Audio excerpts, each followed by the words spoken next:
Hola nuevamente. Este video es la segunda parte de la charlita con los compañeros de ciclo 5. En el primer video habíamos abordado una pequeña introducción alrededor de la Edad Media, de la filosofía medieval, caracterizada especialmente por la fortaleza del cristianismo y todo lo que se mueve alrededor de lo que fue el surgimiento, fortalecimiento y consolidación del pensamiento cristiano, no solo en lo religioso, sino el dominio que tuvo en todos sus aspectos culturales, la pintura, la escultura, la literatura, la música y obviamente el pensamiento.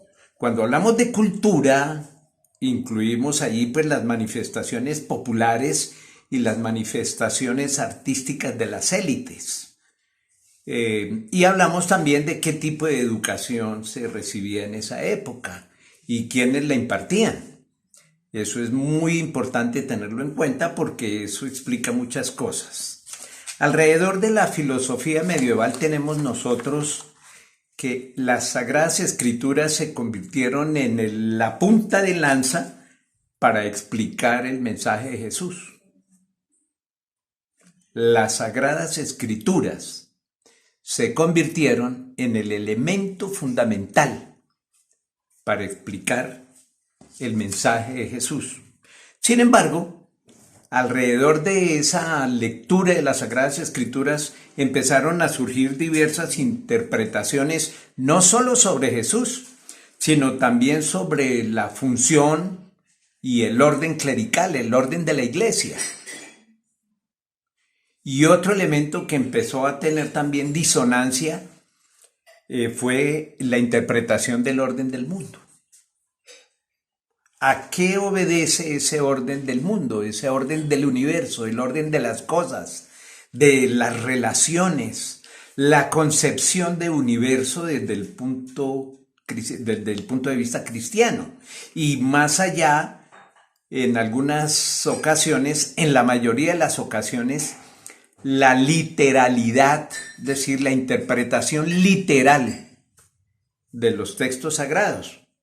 Pero había también sectores que hacían una interpretación de esos textos sagrados y de ahí empezaron pues en la necesidad de buscar de manera racional una explicación para luchar por una iglesia unida.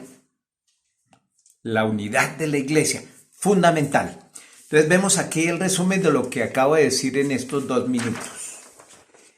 El texto, la filosofía medieval, las Sagradas Escrituras, la explicación del mensaje de Jesús y las diversas interpretaciones que empiezan a aparecer con respecto a los textos sagrados. Alrededor de el Jesús de la Biblia, el Jesús que interpreto, la iglesia que cumple o que debe cumplir ciertas funciones y el orden del mundo. ¿Qué es el mundo? ¿Cómo están basadas sus relaciones? ¿Cuál es su origen? Aunque no era el quid del asunto, en esa época sí es fundamental. Igual, esa búsqueda para facilitar la unidad de criterios alrededor de consolidar la iglesia, problema que enfrentamos hoy todavía. Fíjense ustedes la cantidad de iglesias, sectas y demás que se nos presentan a cada instante, a cada momento, a la vuelta de la esquina, en el barrio, 3, 4 cultos y cada uno es el verdadero. Y si va uno al tradicional desde el punto de vista cristiano, los ortodoxos, los protestantes, luteranos, calvinistas, pues es lo mismo. Son los verdaderos. Hay una visión que construye Juan 23 alrededor de la unión de las iglesias. Y eso es muy importante. Avanza Juan Pablo II, Pablo VI, alrededor de esa visión ecuménica pero realmente no ha producido los resultados esperados. O sea, las iglesias son cristianas, pero siguen manteniendo su parcelita, por decirlo de manera muy respetuosa. Bueno, no digamos clientela, sus creyentes, ¿sí? Para no hacer una mala interpretación alrededor de ello. Sus creyentes, y no los quieren perder. O sea que el cuento de la unidad hoy está muy embolatada, ¿no? Al igual, ¿cuál es la función que juega la iglesia en el mundo de hoy? Cuando hay unas iglesias mayoritarias, desde el punto de vista de la fe, como puede ser la católica, como puede ser la ortodoxa griega, o como puede ser el gran patriarca de Constantinopla con los ortodoxos, pero también la iglesia rusa, que es cristiana, pues ellos se han acomodado a la supervivencia según las necesidades y según se lo plantea el Estado, la entidad política y las circunstancias económicas. La iglesia ha tenido una maravillosa capacidad de reaccionar y de acomodarse a las circunstancias. A veces se acomoda de una manera muy olímpica, pero a veces se adapta de una manera, digamos, contestataria frente al Estado.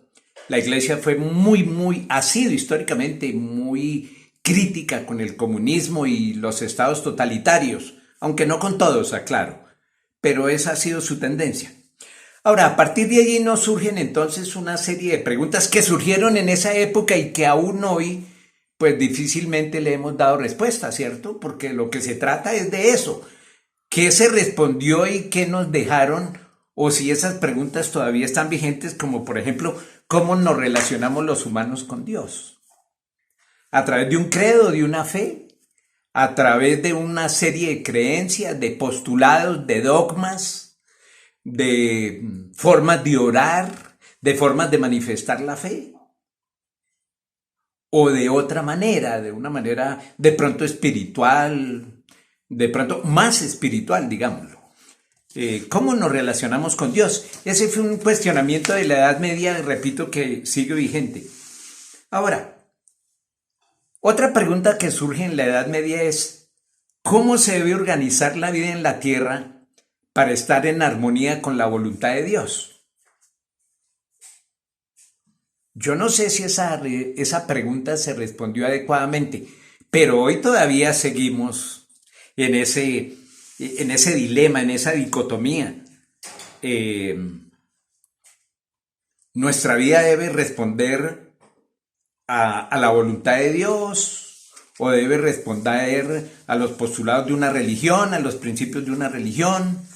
¿Qué tan cercana están las iglesias de Dios y qué tan cercano está el común de la gente de Dios en esa relación, ¿no?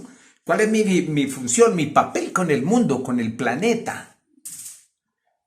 Aquí abordamos la faceta ambiental, familiar, laboral. ¿Cómo son nuestras relaciones?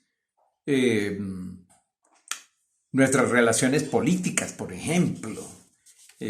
¿Reconocemos en el otro al cristiano que piensa diferente o es nuestro enemigo fundamental?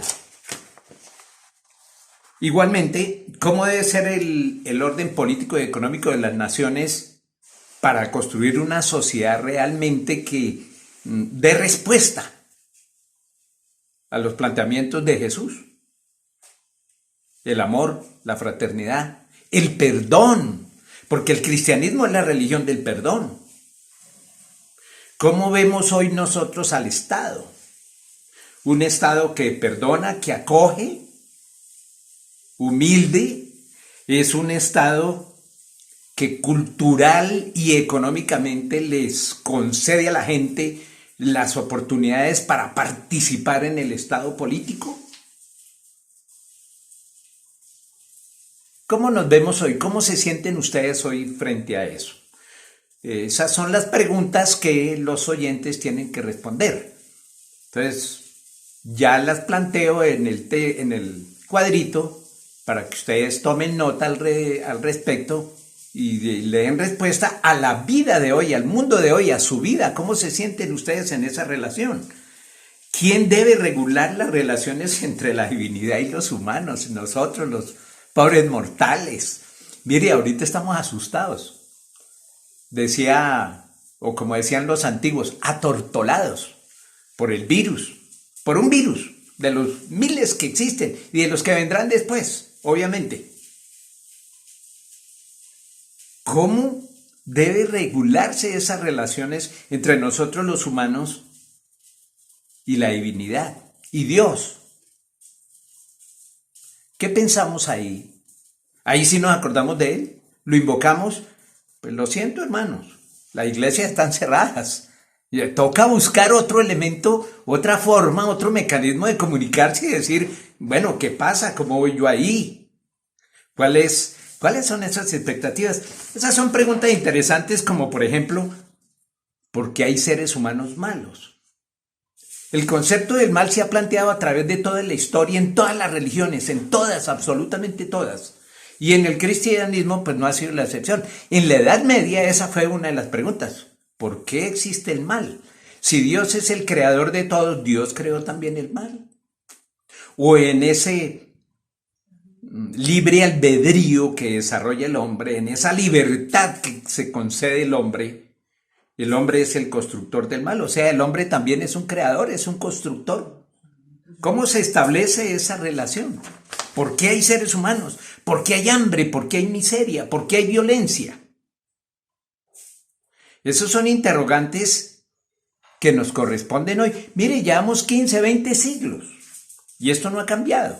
Las preguntas siguen siendo las mismas. El hombre simplemente no las ha superado, las ha olvidado y las ha dejado atrás o se ha conformado con cualquier respuesta. Y alrededor de eso, muchachos, nosotros que somos tan fieles a la libertad, ¿en qué consiste la libertad humana? ¿Qué es ese cuento de la libertad? ¿Para qué nos sirve? ¿Cómo la usamos? ¿Yo me siento un ser humano libre? ¿Yo concedo libertad a mi semejante? ¿Cómo es esa relación nuestra alrededor de la libertad? Desde la Edad Media se lo están preguntando. ¿Y para qué existimos nosotros? En la Edad Media el planteamiento era claro. ¿Cuál es el fin último de la vida? Acercarme y conocer a Dios. Esa fue la respuesta. Y hoy, ¿cuál es el fin último de su vida? De la suya. ¿Se lo ha preguntado? ¿Ya se lo respondió? Muchas gracias. Entonces, las preguntas para los oyentes son estas. Ahí pueden ustedes congelar el video y anotar esas preguntas. Pero no son las únicas. Aquí hay otras preguntas que también deben asumirlas y responderlas racional y lógicamente. Para esto les sugiero consultar las propuestas para la época de San Agustín y de Santo Tomás. Igualmente, para hoy, pues, de pronto darle una mirada a los textos de Sartre sobre la libertad, Jean-Paul Sartre, sobre la libertad, Althusser, así como suena, con TH, Althusser, francés, también alrededor de la libertad. Por ahora, esos serían los puntos de referencia, ¿no? Entonces, les dejo el texto.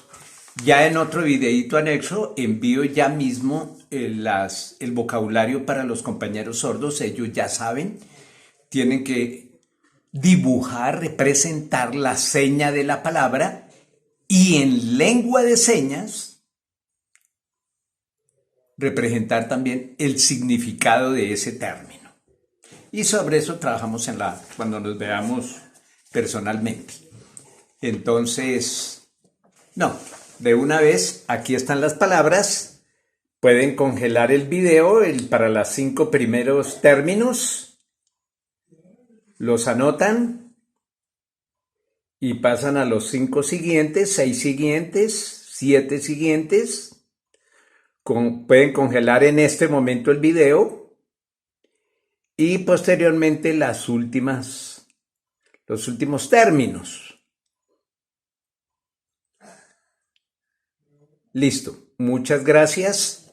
Nos veremos en una próxima ocasión.